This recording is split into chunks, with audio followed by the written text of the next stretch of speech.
Hi everyone, in front of me I've got Samsung Galaxy A06 and let me share with you how to check for the software updates on this device.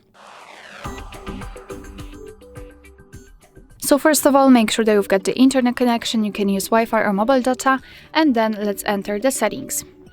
Here in this general list we have to scroll down to the very bottom and find this option software update. Let's tap. Now let's tap on download and install. And as you can see, your device will check for the updates, and basically you can meet two different scenarios.